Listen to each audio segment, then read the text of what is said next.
तो चलिए आज का टॉपिक इंटीग्रेशन स्टार्ट करते हैं और समझते हैं कि इंटीग्रेशन का कंसेप्ट डेवलप कैसे हुआ था।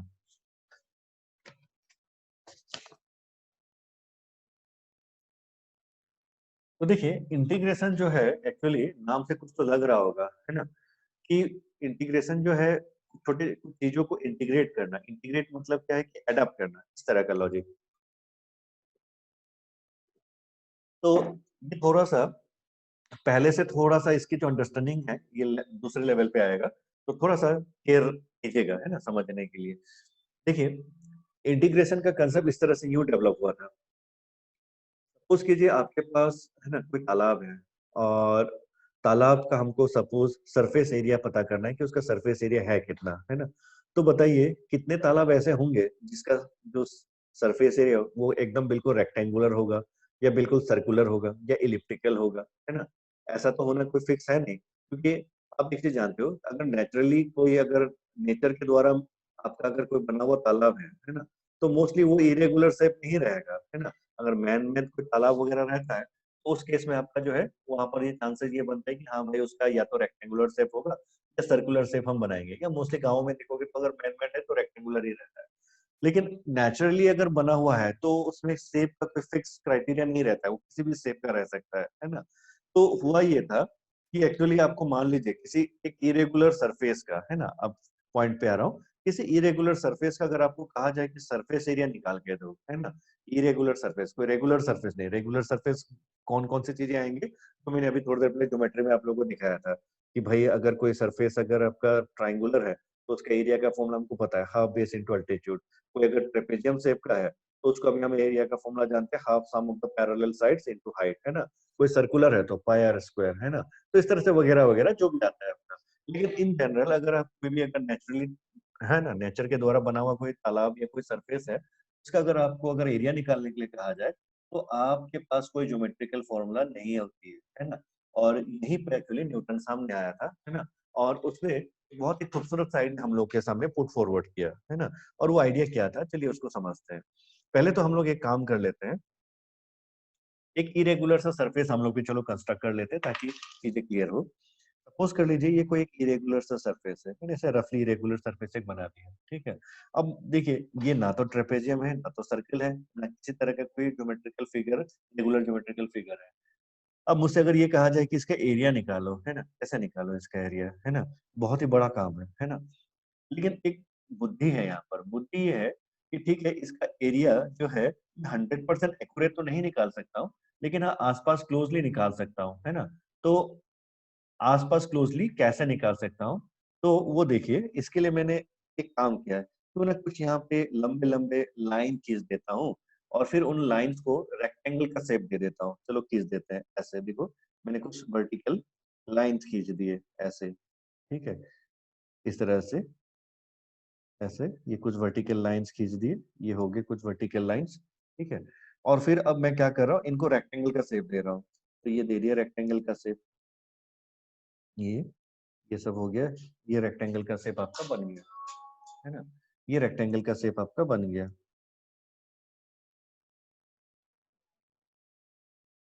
ये बन गया आपका रेक्टेंगल का शेप, है ना। तो इस तरह से अगर रेक्टेंगल का शेप अगर आपके पास है ना, ये बन जा रहा है ना। अब बताओ, है ना, यहाँ पर ये जो लेंथ है ना, इसको तो चलो हम कोई फीता लेकर के मेजर कर ही सकते हैं, और ये जो विड्थ है इसको भी हम मेजर कर सकते हैं। तो इस तरह से अगर मैं इन रेक्टेंगल्स का जो एरिया जो है, ये जो रेक्टेंगल्स हमने यहाँ पे अंदर जो ड्रॉ किया है ना, इस रेक्टेंगल इन रेक्टेंगल का अगर हम एरिया फाइंड आउट कर लेते हैं, ये रेक्टेंगल का, है ना। अब ये अब पॉइंट ये है कि भाई ये सारे रेक्टेंगल जो है इनका जो विड्थ है वो सेम होना चाहिए, ठीक है, इनका विड्थ सेम होना चाहिए, तभी हमारा मैथमेटिकली चीजें जो है वो कैलकुलेबल होगा। तो यहाँ पर ये छोटा रेक्टेंगल जो है बन नहीं रहा था, इसको मिट कर रहा हूँ। तो यहाँ पर आप इमेजिन कीजिए ये जो चार रेक्टेंगल आपको दिख रहा है, इनका लेंथ और ब्रेथ हम आसानी से मेजर कर ही सकते हैं, और कर लिया। और अगर लेंथ और ब्रेथ आसानी से मेजर हो जाने पर मैं क्या ये ऐसा नहीं बोल सकता हूँ कि अप्रोक्सीमेटली, है ना, ये जो चार रेक्टेंगल मैंने बनाया इनका एरिया ही ये जो तालाब है उसके एरिया के आसपास होगा, है ना, उसके एरिया के अप्रोक्सीमेट होगा, है ना। तो ये लोग इसको एक्सेप्ट भी कर लेंगे, हाँ भाई बिल्कुल हो जाएगा, क्योंकि हमको कोई डायरेक्ट फॉर्मूला तो था नहीं रेक्टेंगल के शेप, मतलब इस तरह का कोई डायरेक्ट इरेगुलर शेप का निकालने का। तो एक ये बढ़िया तरीका है, इस तरह से क्या है कि आप रेक्टेंगल रेक्टेंगल ले लो, है ना। 1 2 3 4 रेक्टेंगल ले लिया, है ना, और लेकर के हमने अपने काम इसको जो है इमेजिन कर लिया कि हाँ उसके आसपास है, उससे थोड़ा ज्यादा है, बस इतना है ना। लेकिन कोई होगा ऐसा जो बोलेगा कि नहीं मुझे थोड़ा सा और एक्यूरेट चाहिए, है ना, मुझे इसमें थोड़ा सा एक्यूरेसी और ज्यादा चाहिए। तो एक्यूरेसी बढ़ाने के लिए मैं क्या कर सकता हूँ? तो देखो एक्यूरेसी को बढ़ाने के लिए मैं जो नंबर ऑफ रेक्टेंगल्स यहाँ पे लिया हूँ उसको थोड़ा सा अगर फिर से बढ़ा दूं, है ना, जैसे यहाँ पर जो भी शेप था, है ना, उसी शेप को अगर दोबारा कंसिडर करता हूँ, अप्रोक्सीमेटली मैं वैसे शेप बनाने की कोशिश करता हूँ, चलो जो भी है, ठीक है, चलो ऐसे एक जो भी शेप बन गया, चलो ठीक है। अब आइडिया समझना, ठीक है, उस पे फोकस रखो आइडिया पे। अब अगर मान लो, है ना, मुझसे अगर ये कहा गया कि नहीं मुझे जो सरफेस एरिया है ना, उसको, है ना, थोड़ा सा और एक्यूरेट बनाना है। तो एक्यूरेट और बनाने के लिए मैं क्या कर सकता हूँ? नंबर ऑफ रेक्टेंगल्स को थोड़ा और बढ़ा, मतलब नंबर्स ऑफ रेक्टेंगल्स को थोड़ा सा और ज्यादा ले सकता हूँ। जैसे चलो ये रेक्टेंगल यहाँ पे जो है ज्यादा लेने का मतलब, जो विड्थ था, ये जो विड्थ था, इसको थोड़ा सा और छोटा कर दो, है ना। तो देखो विड्थ को मैंने छोटा कर दिया पहले से, है ना। पहले के रेस्पेक्ट में मैंने विड्थ जो था, आप फिगर में देख पा रहे होगे, तो पहले के रेस्पेक्ट में मैंने विड्थ को जो है थोड़ा छोटा छोटा ले लिया, आपकी बार ये ले लिया, है ना। और ये हो गए हमारे रेक्टेंगल्स इस तरह से, नीचे ये ये हो गए हमारे रेक्टेंगल्स, है ना। अब आप खुद बोलो, है ना, इमेजिन करके देखो, जब हमने विड्थ छोटा ले लिया है, विड्थ छोटा लेने से रेक्टेंगल्स के नंबर्स तो बढ़ ही जाएंगे, ऑब्वियस है ना। जैसे पिछली बार जैसे देख लो, ये वाला पोर्शन जैसे यहाँ पे छूट रहा था, इसमें मैं बना नहीं पाया था क्योंकि विड्थ ये बड़ा है और इधर वाला का छोटा है। पर अब की बार जो विड्थ है ना, ये विड्थ जो है ज्यादा छोटा लेने के कारण, है ना, नंबर ऑफ रेक्टेंगल्स तो इस फिगर में भले थोड़ा नया फिगर है, बट इसमें क्या नंबर ऑफ रेक्टेंगल्स थोड़ा ज्यादा समा गया है। क्या अब अगर मैं इन रेक्टेंगल्स का एरिया निकालूंगा, 1 2 3 4 5 6 7 8, ये 8 रेक्टेंगल्स का अगर एरिया निकालता हूँ, तो ये रात रेक्टेंगल का एरिया जो है काफी क्लोज होगा क्या इस तालाब के? होगा, है ना, बिल्कुल होगा। क्योंकि देख लो पिछले, आप पिछले फिगर में अगर देखोगे, आपने बहुत सारा एरिया मिस किया था। जैसे ये तो पूरा बड़ा सा एक पोर्शन ये मिस हो गया, यहाँ मिस हो गया, ऊपर मिस हो गया, ऊपर ये सब मिस हो रहा है, साइड में ये मिस हो गया, ये मिस हो गया, है ना। पिछली बार आपकी पर मिसिंग पोर्शन जो है थोड़ा कम है, पिछली बार से मिसिंग पोर्शन जो है वो काफी कम है। यानी कि इस बार आप अगर नंबर ऑफ रेक्टेंगल्स को ज्यादा बढ़ा दिए बाय कंसिडरिंग इट स्मॉल, है ना, तो आपका जो एरिया है, जो रेक्टेंगल्स का आपने कैलकुलेट किया, ये काफी क्लोज था किसके, आपके जो यहाँ पर तालाब का सरफेस एरिया था उसके काफी क्लोज थे। तो ये टेक्निक जो है हम लोग यूटिलाइज करते हैं to calculate surface area of a irregular surface, है ना। अब जैसे क्या है, यहाँ पर अगर नंबर ऑफ रेक्टेंगल्स को अगर इमेजिन करो तो मैं और थोड़ा बढ़ा सकूं, है ना, अगर और बढ़ा सकूं, यानी कि विड्थ को छोटा लेकर के नंबर ऑफ रेक्टेंगल्स को अगर और बढ़ा दूं, तो ये जो खाली जगह जा रहा है, ये खाली जगह जो जा रहा है, ये खाली जगह, ये सब में बढ़ जाएगा, है ना। तो लॉजिक बताओ, तो अगर हम नंबर ऑफ रेक्टेंगल्स अगर बढ़ाते जाए, है ना, उसी स्ट्रक्चर का, है ना, इसी स्ट्रक्चर में, है ना, बाय टेकिंग डेल्टा एक्स या विथ बहुत छोटा, तो हमारे पास जो यहाँ पे फाइनली एक समय तो ऐसा आ जाएगा कि भाई हमारा जो ये मिसिंग एरिया था वो बहुत ही कम, नेग्लिजिबल जैसा। और अगर वो नेग्लिजिबल जैसा हो जाएगा, तो इन दैट सिचुएशन आपका जो रेक्टेंगल्स के एरियाज रहेंगे, है ना, टोटल, और जो तालाब का एरिया होगा वो ऑलमोस्ट क्या हो जाएगा, सेम हो जाएगा, है ना। जैसे यहाँ पर इमेजिन कीजिए, तो जैसे यहाँ पर अभी 8 रेक्टेंगल थे, है ना, 1 2 3 4 5 6 7 8, है ना। 8 रेक्टेंगल के बजाय मान लीजिए मैं यहाँ पर बहुत ही छोटा छोटा 100 रेक्टेंगल कर देता हूँ। अगर 100 रेक्टेंगल कर दूंगा, 100 रेक्टेंगल्स कर दूंगा, तो रेक्टेंगल का एरिया तो मैं निकाल लूंगा आसानी से, लेंथ इंटू ब्रेथ करके, है ना। लेकिन यहाँ 100 रेक्टेंगल करते ही ये सारा एरिया जो यहाँ पे अभी मिस हो रहा था, ये सब एरिया जो मिस हो रहा था, ये सारा फिलअप हो जाएगा।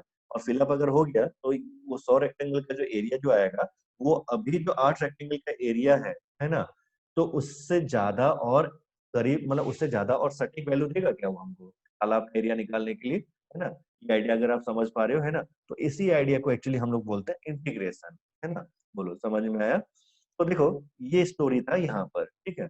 तो देखिए स्टोरी क्या था, फिर से स्टोरी ये था कि हमको एक इरेगुलर सरफेस का एरिया निकालना है, ठीक है। अगर हमारे पास कोई रेगुलर मैथमेटिकल सरफेस होता है तो हम उसका आसानी से एरिया निकाल सकते हैं, लेकिन इरेगुलर सरफेसेस का एरिया निकालना इतना आसान नहीं था।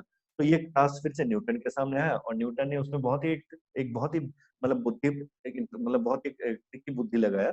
और वो ये था कि उसने ट्राइंगल कंसेप्ट का इंट्रोड्यूस किया, है ना। क्योंकि देखो एरिया भी ट्राइंगल का सबसे सिंपलेस्ट होता है, तो उसने ये कहा कि क्यों ना बहुत सारे छोटे छोटे छोटे छोटे रेक्टेंगल ले लें, ठीक है। तो ठीक है, मैं फिर से एक्सप्लेन कर रहा हूँ, देख लीजिए, है ना। क्या बोल रहा था कि अगर हम ऐसा कोई इरेगुलर सरफेस का अगर हमको एरिया निकालने के लिए कहा जाए, है ना, तो मैं कुछ रेक्टेंगल्स लेकर के उसके एरिया को कैलकुलेट तो कर ही सकता हूँ। तो रेक्टेंगल्स लेकर के एरिया को कैलकुलेट कर लिया, और वो जो एरिया मुझे मिलेगा, जैसे देख लो ये रेक्टेंगल का लेंथ और इसका ब्रेथ मल्टीप्लाई कर दो, इसका एरिया निकल गया। इस रेक्टेंगल का लेंथ और इसका ब्रेथ मल्टीप्लाई कर दो, तो ये दूसरे रेक्टेंगल का एरिया निकल गया। ठीक उसी तरह से तीसरे का, चौथे का। तो ये जो 4 रेक्टेंगल का एरिया इस तरह से लेंथ टू ब्रेथ कैलकुलेट करते हुए जाओगे, तो उन सारे एरियाज को अगर आप एडअप कर दोगे, है ना, तो ये जो तालाब या जो ये जो सरफेस हम जो देख रहे हैं, उसके एरिया के क्लोज होगा, है ना, उसके एरिया के क्लोज तो होगा, लेकिन बहुत ही इसमें एरर रहेगा। एरर कैसे, देखो इतना सारा चीजें छूट रहा है, ये पोर्शन छूट गया पूरा, ये लेफ्ट राइट हैंड साइड पूरा ये पोर्शन छूट गया, ये छूट गया, ये ऊपर छूट गया, ये छूट गया, ये सारा छूट गया, नीचे छूट गया। तो ये सारी चीजें में एरिया जो है अप्रोक्सीमेट तो होगा, लेकिन उस अप्रोक्सीमेशन में एरर बहुत ज्यादा रहेगा, है ना। तो ऐसा करते हैं फिर, अप्रोक्सीमेट ही करते हैं, है ना, लेकिन जिसमें एरर कम हो, ये ज्यादा अच्छा रहेगा कि नहीं, है ना। जब हमको किसी चीज का अप्रोक्सीमेट ही करना है, जैसे अगर मैं बोलता हूँ भैया यहाँ से रायपुर करीब करीब 30 किलोमीटर है, हाँ ठीक है, तो अगर मैं 30 किलोमीटर बोलता हूँ तो ठीक है, अप्रोक्सीमेटली सही है। और मैं बोल देता हूँ कि अप्रोक्सीमेट वो 40 किलोमीटर है, फिर तो हम रायपुर के एकदम एंड पे पहुंच जाएंगे, है ना। हमको मिड रायपुर की बात करना है, हम रायपुर के जो एवरेज जो सेंट्रल पॉइंट है ना, हरी चौक वगैरह जो रायपुर के आते हैं, तो वहां पर हमको बात करना है भिलाई से। तो ऐसे सिचुएशन में हम अगर डिस्टेंस की अगर हम बात बोलते हैं 30 किलोमीटर, तो वो एवरेजली ठीक है, अप्रोक्सीमेट है ना, सही है। लेकिन अगर हम 40 या 50 बोल देते तो रायपुर हम एकदम एंड पे पहुंच जाएंगे, एक्सट्रीम एंड पे रायपुर के पहुंच जाएंगे, तो वहां तो रायपुर खत्म हो रहा होता है ना। तो वो अप्रोक्सीमेशन जो है थोड़ा सही नहीं बैठेगा, है ना।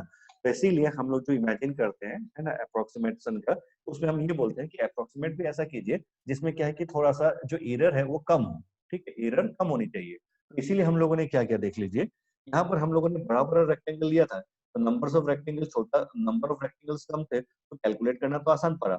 एरर क्या हुआ, बहुत ज्यादा आ रहा था।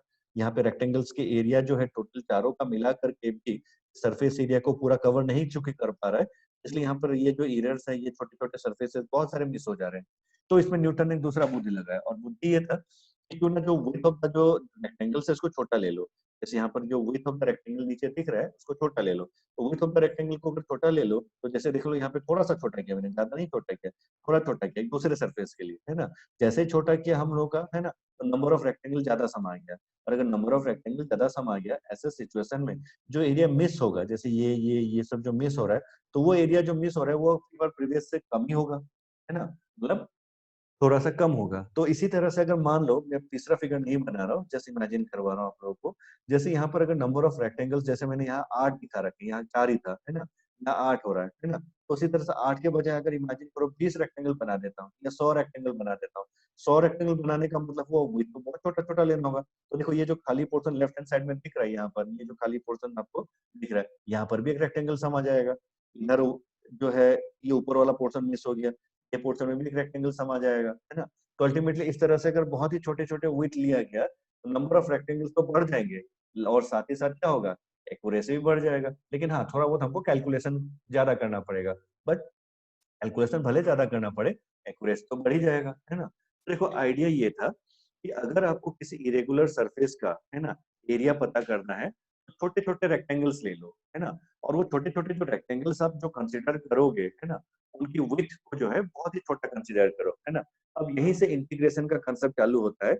अगर मान लो, है ना, आपने कहा पहले 4 रेक्टेंगल लेके देख लो तो एरर ज्यादा आ रहा है, ठीक है। 10 रेक्टेंगल कर लो तो एरर थोड़ा सा रिड्यूस हुआ, पर अभी भी एरर ज्यादा है। ठीक है, चलो 40 रेक्टेंगल कर दो, तो 40 रेक्टेंगल में एरर क्या हो जाना चाहिए, और कम हो जाना चाहिए।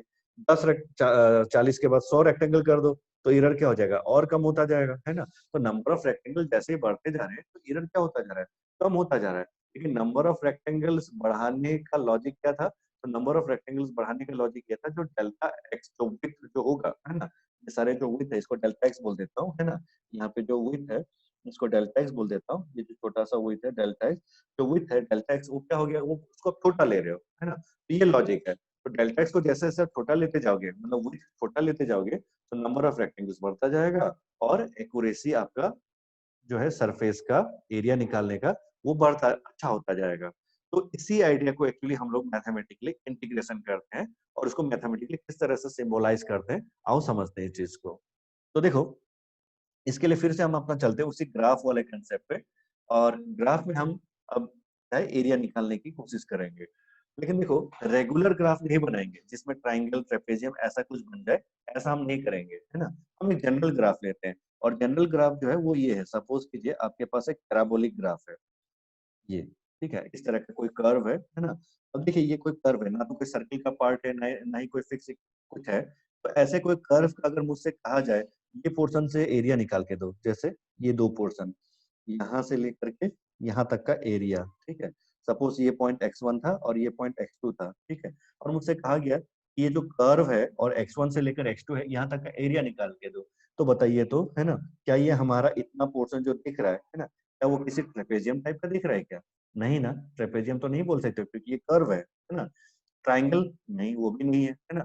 देखिए रेगुलर ज्योमेट्री में तो आता नहीं है, सर्कल ये सब तो हो ही नहीं सकता, है ना। तो रेगुलर ज्योमेट्री में तो ये बन ही नहीं रहा है ना। लेकिन क्या हम अब भी जो टेक्निक समझे थे कि अगर इसके अंदर बहुत सारे छोटे छोटे ट्रायंगल कंसीडर कर दे तो क्या हम बना सकते, सॉरी रेक्टेंगल कंसीडर करते तो क्या हम इसका एरिया अप्रोक्सीमेट कर सकते हैं? हाँ बिल्कुल। तो इंटीग्रेशन कुछ नहीं है, इंटीग्रेशन जो है एरिया निकालने का ही कंसेप्ट है, बट उसको आप क्या करते हो, अप्रोक्सीमेटली निकालते हो, है ना। तो ये मेन लॉजिक था। तो देखिए अगर हम इसको x1 बोलते हैं तो x1 के यहाँ पे कुछ हमको यहाँ पे y1 भी मिलेगा, है ना। तो y1 और x2 के यहाँ पे हमको यहाँ पे कोई एक दूसरा वैल्यू y2 भी मिलेगा। So this is our y and this is our x, है ना। और इंटीग्रेशन करने का मतलब ही होता है कि आप यहाँ पे छोटा ये जो टोटल एरिया है ये मुझे फाइंड आउट करके दीजिए, ठीक है। ये जो एरिया है ये मुझे आप फाइंड आउट करके दीजिए। तो चलिए अब इसको समझते हैं कि ये एरिया हम फाइंड आउट कैसे कर सकते हैं, ठीक है। अब देखो मैथमेटिक्स है तो इसीलिए हम लोग एक कर्व ले लिए, रेगुलर कर्व टाइप का। जबकि हम यहाँ पे ऐसा अननोन अगर टाइप के सरफेसेस भी ले ले तो भी हम कर सकते हैं, लेकिन हम उसमें क्या कि हर कर्व का या हर पोर्शन का अलग अलग इक्वेशन बनेगा, है ना। तो फिर वो सब फिर हायर लेवल ऑफ मैथमेटिक्स में इंटीग्रेशन का आता है। लेकिन यहाँ पर इसलिए एक बेसिक फॉर्म में आपको दिखा रहा हूँ, है ना। तो चलिए इसी ग्राफ को आप समझते हैं कुछ रेक्टेंगल कंसिडर करके। तो देखिए आइडिया बहुत ही इंटरेस्टिंग है।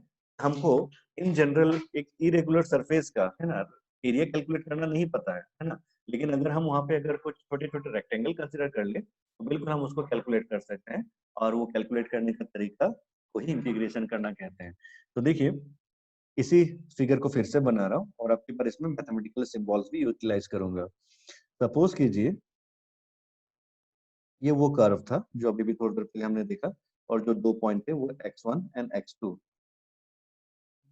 और मुझसे ये कहा गया था कि भाई ये जो पोर्शन है इस पोर्शन में हमको ये एरिया निकाल के दो, है ना। ये पोर्शन का एरिया हमको निकाल के दो। ये जो area bound by the curve and the x axis है in between x1 and x2, ये एरिया हमको निकाल के दीजिए। तो ये एरिया मैं कैसे निकालूं? तो इसके लिए मैंने टेक्निक ये लगाया कि छोटे छोटे रेक्टेंगल ले लें, है ना। लेकिन देखो कुछ ना चीज तो आपको फिक्स रखना पड़ेगा, है ना। अब रेक्टेंगल बोल रहे हो तो लेंथ तो भाई वेरी कर रहा है, यहाँ दिख ही रहा था आपको, है ना। लेकिन विड्थ को फिक्स ले लो, इससे क्या होगा, कैलकुलेशन आसान होता है। तो इसलिए हम लोगों ने यहाँ पर क्या किया, कुछ फिक्स रेक्टेंगल, कुछ कंसिडर ऐसे रेक्टेंगल किए जिनके विड्थ हमने फिक्स कर रखा है। तो ये देख लीजिए मैंने कुछ इस तरह से रेक्टेंगल कंसिडर कर लिया, ठीक है। और ये जो विड्थ है इनका आप फिगर में देख ही पा रहे होंगे, इसको मैंने फिक्स कर दिया। दैट्स से ये जो विड्थ है ये आपका डेल्टा एक्स है, ठीक है। ये विड्थ सब आपका क्या है, डेल्टा एक्स है, सारे के सारे विड्थ डेल्टा एक्स है। तो अब मुझे एक चीज बताओ, जो पहला टर्म है इसको अब अगर x1 बोलते हो तो दूसरा टर्म जो यहाँ पे आएगा, ये पहला पॉइंट जो है इसको अगर आपने x1 कहा तो दूसरा टर्म को आप क्या लिखोगे, दूसरा पॉइंट मतलब ये जो दूसरा पॉइंट है उसको आप क्या लिखोगे, x1 प्लस डेल्टा एक्स, इस तरह से। फिर जो तीसरा पॉइंट यहाँ पे बनेगा, ये थर्ड पॉइंट, उसको क्या लिखोगे, x1 plus two delta x, क्योंकि ये वही तो डेल्टा एक्स है, ये वही डेल्टा एक्स है ना। तो यहाँ पर डेल्टा एक्स है, यहाँ पर डेल्टा एक्स है, ये भी डेल्टा एक्स, ये भी डेल्टा एक्स है। तो अगर ये x1 है तो ये क्या आ जाएगा, टू टाइम्स ऑफ डेल्टा, ये x plus x1 plus delta x. फिर ये पॉइंट क्या आ जाएगा, x1 plus two delta x. फिर ये वाला पॉइंट क्या आ जाएगा, x1 plus three delta x, क्योंकि एक दो तीन तो डेल्टा एक्स आ गया। और ये जो लास्ट वाला x2 पॉइंट है इसको क्या लिख सकते हो, इसको लिख सकते हो आप x1 plus four delta x, क्योंकि ये एक डेल्टा एक्स, दो डेल्टा एक्स, तीन डेल्टा एक्स, चार डेल्टा एक्स, ऐसा कुछ हो जाएगा। अब बताओ अगर मुझे इसका एरिया निकालने के लिए कहा जाए तो मैं एरिया कैसे निकालूंगा इसका, तो देखो इसका एरिया निकाल रहा हूँ। एरिया, है ना, रेक्टेंगल्स का कैसे लिखोगे, पहला वाला जो लेंथ है उसके रेस्पेक्ट में जो y की वैल्यू आएगी, सपोज उसको y1 बोल देता हूँ। दूसरा वाला जो x2, दूसरा वाला जो वैल्यू आया वो जैसे हमने कहा यहाँ पर, इसको हमने, चलो बीच का कोई वैल्यू है तो इसको अभी फिलहाल के लिए y2 ही बोल देता हूँ इसको। इसी तरह से रेस्पेक्टिव चलते चलते यहाँ पर जो भी आएगा इसको y3, है ना। जो भी फिगर में दिख रहा है इसको y4। तो एक काम कर लेता हूँ, ये जो पोजीशन है फोर्थ पोजीशन, इसको भी मैं y4 ही बोल देता हूँ, ठीक है। फर्स्ट x1 x2 x3, ये वाला जो पॉइंट है इसको x4 बोल देता हूँ,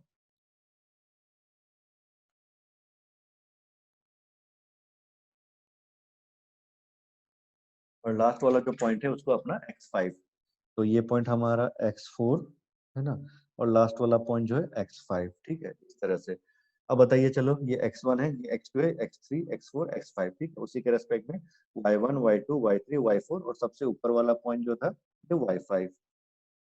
ठीक है, अब पहले तो आपको जो एरिया निकालना जो है वो आप देख लीजिए। पहला रेक्टेंगल का एरिया बताओ, ये वाला है ना, सबसे छोटा वाला रेक्टेंगल। अब देखो सबसे छोटा वाला रेक्टेंगल का पहला पॉइंट यहाँ पर जो है बेस का, है ना, वो है x1, और दूसरा वाला पॉइंट था x2। बट दोनों के बीच में डिफरेंस कितना है, वो तो डेल्टा x मैंने पहले ही बोल रखा है ना।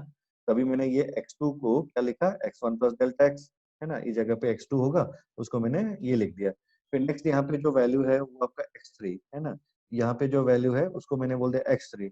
तो x3 को क्या लिख सकते हो, x3 को लिख सकते हो x1 प्लस 2 डेल्टा x, क्योंकि ये पॉइंट x2 जो है, x3 जो है, ये आपका दो डेल्टा एक्स के एडिशन के बाद बन रहा है ना, तो इसलिए x1 plus twice delta x, इस तरह से। तो देखो अगर मुझे अब इससे एरिया निकालना है, तो ये सबसे पहला वाला ट्रायंगल का एरिया का मैं ऐसे लिख सकता हूँ, लेंथ इंटू ब्रेथ। लेंथ कितना है y1, और ब्रेथ कितना है हमारा x2 माइनस x1, ये ब्रेथ है ना, और ये वैल्यू कितना था, वो तो डेल्टा एक्स फिक्स है, ये हो गया डेल्टा एक्स। ठीक उसी तरह से दूसरा वाला वैल्यू है ना, या दूसरा वाला रेक्टेंगल, उसका ऊपर वाला रेक्टेंगल, ये वाला एडजेसेंट रेक्टेंगल है ना, वो वाला कितना उसका एरिया बोलोगे, तो उसका एरिया फिर से हाइट देखो, यानी कि लेंथ देखो, लेंथ कितना है y2, तो लेंथ हो गया y2 है ना। विड्थ कितना, विड्थ तो फिक्स है डेल्टा x है ना, डेल्टा x, या फिर इसको बोल सकते हो भाई y3 minus y2, y3 minus y2 करोगे, देख लो y3 माइनस y2 करोगे तो x1 है ना, डेल्टा x कट जाएगा, एक डेल्टा x रह जाएगा, है ना, दो एरिया ऐड कर दो। ठीक है, ठीक उसी तरह से तीसरा रेक्टेंगल है ना, या थर्ड एडजेसेंट जो रेक्टेंगल था वो वाला, तो उसके लिए अगर बोलोगे तो y3 इंटू डेल्टा एक्स है ना, और लास्टली तुम्हारा जो है y4 इंटू डेल्टा एक्स, ऐसे चलते जाएगा कि नहीं, है ना। तो देखो ये प्रोसेस इस तरह से चलता जाएगा, अगर और भी अगर रहता तुम्हारा, है ना, यहाँ पे और रेक्टेंगल्स रहते तो ऐसा ही चलता जाएगा। तो एनीवे, आई होप ये मैथमेटिकल इक्वेशन आपको समझ में आया। अगर मैं ये चार रेक्टेंगल्स का एरिया निकालूंगा तो कैसा लिखा जाएगा, y1 इंटू डेल्टा एक्स, दूसरे वाले को y2 इंटू डेल्टा एक्स, तीसरे वाले को y3 इंटू डेल्टा एक्स, फिर चौथे वाले का y4 इंटू डेल्टा एक्स, है ना। ये वैल्यूज हो गए, और फिर इनके सब एरियाज जो बने हमारे रेक्टेंगल जो भी थे, उनका एरियाज को अगर एडअप कर दो, तो मैं ऐसा नहीं बोल सकता हूँ ये चारों रेक्टेंगल का एरिया जो है वो एरिया अप्रोक्सीमेटली हमारा, ये जो कर्व और जो एक्स एक्सिस का x1 से लेकर के x5 तक का जो लेंथ है ना, उसके बीच में जो एरिया बनेगा उसके अप्रोक्सीमेट होगा। तो हाँ बिल्कुल हम बोल सकते हैं इस चीज को, है ना।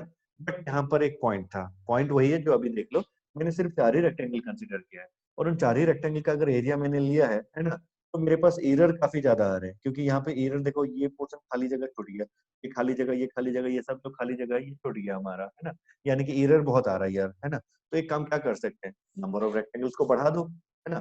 मान लो यहाँ पे जैसे चार या चार रेक्टेंगल ले रखा है, चार की जगह पे 10 रेक्टेंगल कर दो, तो 10 कर दिया, छोटे छोटे छोटे छोटे और रेक्टेंगल डाल दिए, तो इक्वेशन का फॉर्मेट तो ऐसे ही बनेगा, y1 delta x plus y2 delta x plus y3, लेकिन नंबर कहाँ तक चला जाएगा, 10 तक चला जाएगा, है ना। लेकिन तब क्या होगा, क्योंकि रेक्टेंगल का वेट छोटा छोटा हो चुका है, तो ये जो छोटे छोटे रेक्टेंगल्स है यहाँ यहाँ ऐसा कई सारे जब बनने लगेंगे, तो ये जो खाली खाली जगह था उसमें भी क्या आ जाएगा, रेक्टेंगल का कुछ कुछ पोर्शन आ जाएंगे।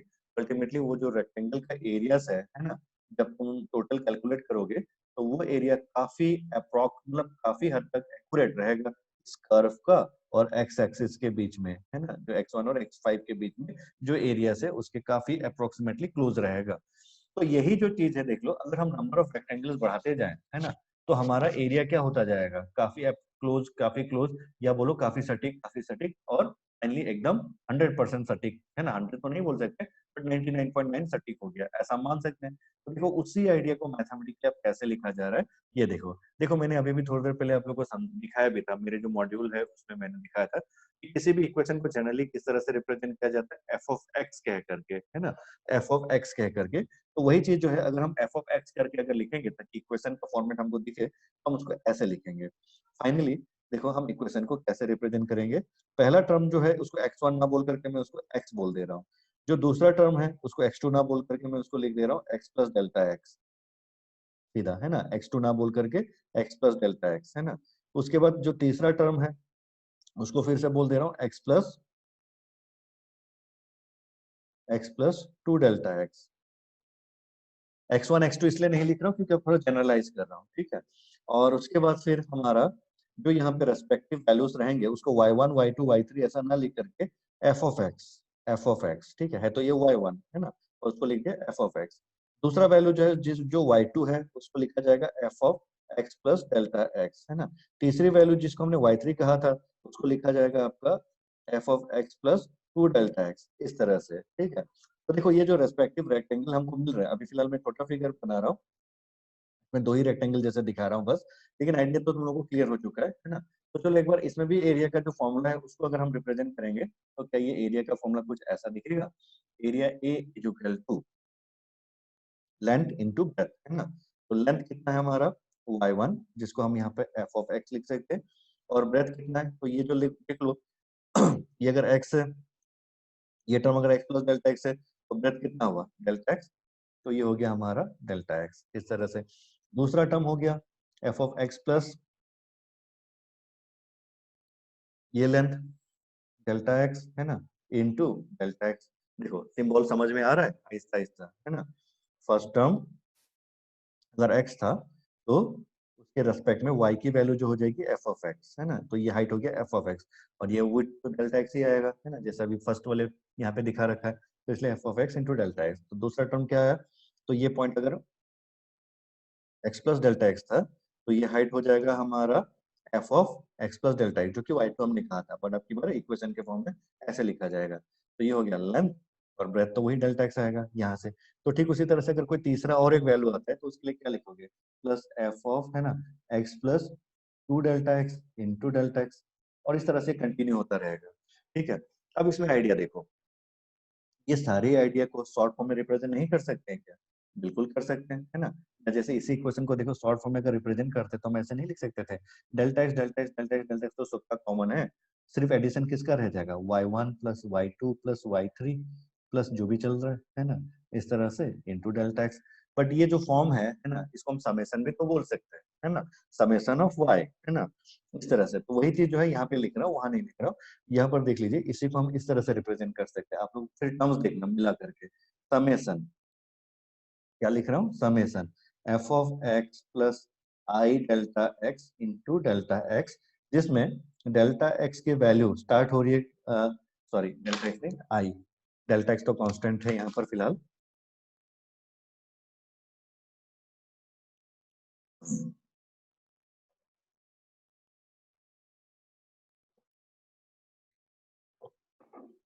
आप लोगों को ये आइडिया जो है दोबारा फिर से देखना पड़ेगा अच्छे से, है ना, तो मैं इसके लिए रिकॉर्डिंग करते हुए जा रहा हूँ।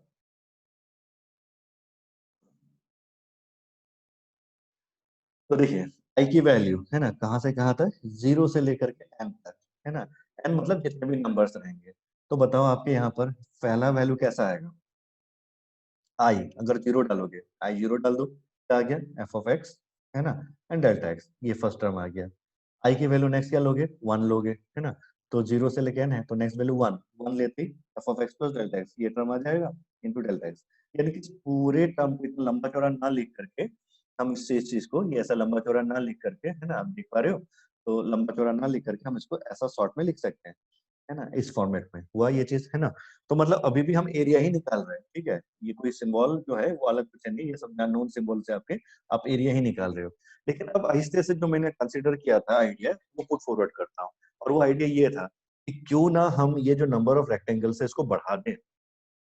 जैसे यहाँ पर मैंने दिखाया था, चार रेक्टेंगल लिया, उसके बाद नंबर ऑफ रेक्टेंगल्स को बढ़ा दिया था, तो एक्यूरेसी बढ़ गया था। यहाँ पे जैसे भी दो रेक्टेंगल दिखा रहा हूँ, तो दो रेक्टेंगल के बाद चार कर दो या 10 कर दो या 100 कर दो, है ना, तो एक्यूरेसी जो एरिया निकालने का है यहाँ से लेकर के यहाँ तक, वो आपका काफी बढ़ जाएगा। तो ये एक्यूरेसी बढ़ाने के लिए, है ना, एरिया का वैल्यू या एरिया का एक्यूरेसी बढ़ाने के लिए हमको करना क्या होगा, हमको ये जो विड्थ है ये छोटा लेना होगा, है ना। तो विड्थ जो है छोटा ले लो, कितना छोटा, है ना। तो देखो इसी आइडिया को हम बोलते हैं यहाँ पर इंटीग्रेशन करना, ठीक है। तो पहले तो देख लो, यहाँ पे लिखा इस तरह से जाएगा, है ना, नेक्स्ट स्टेप में दिखा रहा हूँ इसको, या पहले एक स्टेप यहाँ लिख लेता हूँ, समेशन, है ना, n, i is equal to 0 से लेकर के f of x plus I delta x into delta x, है ना। लेकिन अब यहाँ पर एक सिंबल यूज कर रहा हूँ और सिंबल है limit delta x tends to 0, है ना। देखो आया समझ में ये क्या लिखा गया, है ना। अगर ये स्टेप तक ठीक था, है ना, अब फिर से जो नया एरिया है ज्यादा एक्यूरेट होने के लिए, है ना, एक्यूरेसी के लिए, अगर हमने एरिया के लिए हमने एक ये कंसिडरेशन कर दिया, क्या था, limit delta x tends to 0। इस आइडिया के बारे में आप लोग को पहले से आइडिया है, limit delta x tends to 0। इस आइडिया का मीनिंग आपको पहले से पता है। इस आइडिया का मीनिंग क्या होता था, तो इस आइडिया का मीनिंग होता था कि डेल्टा एक्स का वैल्यू को आप छोटा लो, कितना छोटा लो, बहुत छोटा, 0 के आसपास, है ना। तो ये वही मीनिंग है जो आपने डिफरेंशिएशन करते वक्त सीखा था। तो चलिए वही आइडिया को अगर यहाँ पर अभी हम कंसिडर करें, है ना, कि एरिया की वैल्यू सपोज हमने निकालना जो है, उसके लिए हम डेल्टा एक्स को अगर बहुत छोटा कर दें, है ना, तो देखो ये जो वैल्यू है वो किस में रिड्यूस हो जाएगा। पहले तो ये सिंबल को रिड्यूस करो, ये जो सिंबल्स है इस तरह से limit delta x tend to 0 summation I equal to 0 से लेकर बार बार रिपीट नहीं करेंगे, है ना। इसको बार बार रिपीट नहीं करने के लिए क्या सिंबल यूज किया जाता है, तो यहाँ पर इसी को बार बार यूज नहीं करने के लिए हम लोग जो है इंटीग्रेशन वाला जो सिंबल आप लोगों ने देखा है वो यूज किया जाता है। यानी कि यहाँ पर एरिया इक्वल टू, है ना, ये सिंबल आ गया एस टाइप का, है ना। इसके जगह पे, इसके जगह पे ये पूरा पूरा ये जो नीचे जो अभी आपने देखा लिमिट, है ना, डेल्टा टेंड्स टू 0, है ना, और उसके साथ ये पूरा पूरा जो लिखा हुआ है उसके जगह पे कुछ सिंबल से तो हमको इसको रिप्रेजेंट करना है। तो इसी सिंबल को हमने एक एस टाइप का सिंबल, इसको इंटीग्रेशन का सिंबल बोला जाता है ना, उससे हमने रिप्रेजेंट कर दिया ये पार्ट, है ना, पहला पॉइंट। अच्छा, उसके बाद बाकी के जो टर्म्स थे उसका क्या होगा, तो उसका एज इट इज लिख दो, एफ ऑफ एक्स, है ना, और फिर आई डेल्टा एक्स का क्या हो गया, है ना। तो देख लो ये चीज यहीं पे बता देता हूँ, है ना। देख लो यहाँ पर ये जो सिंबल था आपका आई डेल्टा एक्स, है ना, जब हमने ऑलरेडी कह ही दिया कि भाई हमारा जो डेल्टा एक्स की वैल्यू उसको बहुत छोटा लेना है, कितना, 0 के आसपास। जैसे आपने ये कह दिया तो ये डेल्टा एक्स तो बहुत छोटा हो गया 0 के आसपास, पर ये एडिशन के फॉर्मेट में, तो कोई छोटा वैल्यू एडिशन करते तो आप उसको नेगलेक्ट कर सकते हो, तो इसलिए ये वैल्यू क्या हो जाएगा, 0 के आसपास, जैसे डिफरेंशिएशन करते हुए देखा था। लेकिन कोई छोटा वैल्यू अगर मल्टीप्लिकेशन फॉर्मेट में उसको आप हटा नहीं सकते हो। जैसे फॉर एग्जाम्पल मैं आपको ये समझाता हूँ, 2 प्लस पॉइंट, है ना, 01, 2 प्लस पॉइंट 01 कितना होगा, 2.01, है ना। तो वो वैल्यू क्या है, तो 2 के आसपास ही है, तो 0.01 को ऐड करने की जरूरत नहीं, छोड़ दो उसको, तो 2 के अप्रोक्स हो गया। लेकिन अगर मैं बोलता हूँ 2 मल्टीप्लाई बाई 0.01, 2 मल्टीप्लाई बाई 0.01, तो 2 मल्टीप्लाई बाई 0.01 हो जाता है 0.02, है ना। तो मल्टीप्लीकेशन में देख लो वैल्यू बहुत चेंज होता है ना। तो छोटे वैल्यू से मल्टीप्लाई किया तो मेन वैल्यू को भी क्या कर दिया, छोटा कर दिया, है ना। तो दैट्स व्हाई आपका डिवीजन मल्टीप्लिकेशन के केस में छोटे वैल्यू को हम नेग्लेक्ट नहीं कर सकते हैं। तो दैट्स व्हाई हमारा यहाँ पर जो डेल्टा एक्स वाला था टर्म, है ना, इस डेल्टा एक्स वाले टर्म को हम नेग्लेक्ट नहीं कर सकते भले वो छोटा हो जाए, है ना। लेकिन हाँ, एडिशन में ये जो आई डेल्टा एक्स वाला टर्म था, तो आई तो चलो एक नंबर है, बट डेल्टा एक्स की वैल्यू क्या 0 के आसपास है, तो ये टर्म क्या हो जाएगा 0 के आसपास, और इसको आप नेग्लेक्ट कर सकते हो क्योंकि एडिशन फॉर्मेट में है। अच्छा, इसके बाद फिर हमारा इसी सिंबल को हमने हटा करके क्या लिख दिया, पूरा limit delta x tends to 0 summation वाला जो फॉर्म था उसको हमने ये इंटीग्रेशन सिंबल डाल दिया, और एफ ऑफ एक्स रह गया, है ना। और पीछे जो डेल्टा एक्स था उसको हमने सिंबल डिफरेंशिएशन में क्या यूज किया था, dx, तो dx बन गया, है ना। ये इस तरह से आपका सिंबल बनता है। तो ये चीज चाहे तो चलो यहीं पे अलग स्लाइड नहीं करता हूँ, इसी पे चलो आगे कंटिन्यू करवा देता हूँ। इसी जगह पे ये पूरा सिंबल को हम लोगों ने रिड्यूस कर दिया किस फॉर्मेट में, इस पूरे सिंबल को हमने रिड्यूस कर दिया इंटीग्रेशन सिंबल में। और ये आई डेल्टा एक्स तो 0 हो चुका है, तो बचा क्या रह गया, सिर्फ एफ ऑफ एक्स ये रह गया। और ये जो डेल्टा एक्स है ये सिंबल रिड्यूस हो गया किसमें, तुम्हारा dx सिंबल में। इस तरह से ये सिंबल अब आप लोग को समझ में आ रहा होगा कि कैसे इंट्रोड्यूस हुआ, है ना। तो देखिए इंटीग्रेशन अगर जब भी कहा जाए, है ना, तो पहला दिमाग में एक ही चीज आना चाहिए कि भाई ये कुछ नहीं होता, ये एरिया होता है ना। और फिजिक्स में हम इसी चीज का जो है ना हेल्प या यूटिलाइज करते हैं, एरिया का कंसेप्ट को। अब अगर आप देख लो एनसीईआरटी अगर थर्ड चैप्टर खोल के देखोगे तो वहाँ एरिया का कंसेप्ट आता है और इंटीग्रेशन का कंसेप्ट आता है। तो वही कंसेप्ट जो है, जो बेसिक कंसेप्ट ऑफ इंटीग्रेशन है, उसी को हम वहाँ पे फॉलो करते हैं। तो आज का क्लास हम लोग यहीं पे रख रहे हैं, थोड़ी देर में आप लोग का मैथ्स का क्लास चालू हो जाएगा, आप लोग को ग्रुप में लिंक भेज दिया जाएगा, है ना। तो चलिए फिर से आप लोग को बता देता हूँ, है ना, आइडिया क्या क्या था एक बार रिकॉल कर दो फटाफट, और सिंबल्स कैसे डेवलप हुए थे। तो देखिए आइडिया ये था कि हमारे पास कोई अगर इरेगुलर सरफेस रहता है और उस इरेगुलर सरफेस का अगर मुझे एरिया पता करने के लिए कहा जाए, है ना, तो मैं डायरेक्टली ऐसा कोई नोन फॉर्मूला जो जिससे मैं एरिया पता कर सकूं ऐसा मेरे पास नहीं है ना, ऐसा कोई नोन फॉर्मूला मेरे पास नहीं था। तो मैंने एक बुद्धि लगाया और बुद्धि ये था, है ना, कि वो मैं छोटा छोटा रेक्टेंगल कन्वर्ट यहाँ पे बना दिया। तो ऐसे छोटे छोटे रेक्टेंगल्स अगर बना दिए तो रेक्टेंगल का तो एरिया निकाला जा सकता है। तो इसलिए रेक्टेंगल के एरिया से मैंने इजिली जो है एरिया जो इस सरफेस का था अप्रोक्सीमेट कर लिया, है ना। लेकिन उस इस अप्रोक्सीमेशन में अगर देखोगे तो एरर बहुत ज्यादा था, क्योंकि यहाँ पर मैंने जो रेक्टेंगल्स लिए थे उसके नंबर्स कम थे और उसके नंबर्स कम होने के कारण एरर्स बहुत ज्यादा आ रहा था। तो मैंने दूसरा बुद्धि लगाया। दूसरा बुद्धि ये था कि भाई हमने जो रेक्टेंगल्स लिए हैं उसके नंबर्स बढ़ा दो, यानी कि नंबर्स बढ़ाने के लिए डेल्टा एक्स जो हुई था उसको क्या कर दो, छोटा कर दो, है ना। तो अगर छोटा कर दोगे तो नंबर ऑफ रेक्टेंगल्स बढ़, डेल्टा एक्स को छोटा कर दो, नंबर ऑफ रेक्टेंगल्स बढ़ जाएंगे और जो एरिया जो आप जो कैलकुलेट करोगे वो काफी हद तक जो आपका जो सरफेस जो इरेगुलर सरफेस था उसके एरिया के करीब आ जाएगा। मतलब मोर अप्रोक्सीमेट से ज्यादा अप्रोक्सीमेट हो जाएगा, है ना, क्लोज टू करेक्ट हो जाएगा ये चीज। अच्छा, इसके बाद फिर हमारा जो है अगर इस तरह का कोई कर्व रहता है, अब ये कोई मैथमेटिकल कर्व है ना, इस तरह का अगर कोई मैथमेटिकल कर्व है और उस मैथमेटिकल कर्व के दो पॉइंट है ना, जैसे ये पॉइंट का नाम दे देता था ए और ये पॉइंट का नाम दे दिया बी, है ना, ए बी और x1 x2, इनके बीच में अगर मुझे मान लो बता दिया जाता है आप एरिया निकाल के दो, तो ये भी वही टाइप का चीज हो गया, है ना, कि भाई ये कर्व है और कर्व और यहाँ पर एक स्ट्रेट लाइन है, इसका कोई जनरल फिक्स रूल तो होगा नहीं, कुछ हमारा तरह का इरेगुलर वाला तरीका जो हमने अभी देखा उसी तरीके से करना होगा। तो इसलिए हमने क्या किया, यहाँ पर भी इंटीग्रेशन का कंसेप्ट लगा दिया, है ना। और इसमें इंटीग्रेशन के कंसेप्ट के लिए हमने क्या किया वही जैसे रेक्टेंगल्स थे तो छोटे छोटे रेक्टेंगल्स डेवलप कर दिए। तो इस तरह से छोटे छोटे रेक्टेंगल्स डेवलप कर दिए तो ये रेक्टेंगल से क्या हो गया, हमारा जो एरिया है वो निकल आया। लेकिन फिर इसमें क्या प्रॉब्लम था, एरिया का इरर का प्रॉब्लम था, है ना, इरर का प्रॉब्लम था, क्योंकि रेक्टेंगल से एरिया तो निकल गया लेकिन ये जो बड़े बड़े एरिया मिस हो रहे थे वो काफी लार्ज थे। तो ये लार्ज लार्ज एरिया जो मिस हो रहा था तो इसको हम मिनिमाइज कैसे किए, तो इसको मिनिमाइज करने के लिए हमने क्या किया, रेक्टेंगल का नंबर ज्यादा बढ़ा लिया उसको छोटा लेकर के, है ना। तो एग्जैक्टली यही आइडिया को मैथमेटिकली कैसे लिखा गया था, तो देखिए मैंने ये ऊपर में आपको दिखाया कि length into breath, length into breath, length into breath ऐसा करते हुए चले गए, है ना। और इसमें लेंथ इनटू ब्रेथ में हमारा जो लेंथ है ना, ये सब अलग अलग वैल्यूज थे पर विड्थ जो था उसको फिक्स रखा हुआ था। तो इस तरह से हमारा ये एरिया निकल आया, है ना। लेकिन अब इसको और प्रॉपर मैथमेटिकल तरीके में लेके जाते हैं, और प्रॉपर मैथमेटिकल तरीके में लेके जाओगे तो आइडिया ये था कि एरिया विल बी y1 को हम f ऑफ x लिख सकते हैं, है ना, तो f of x into delta x.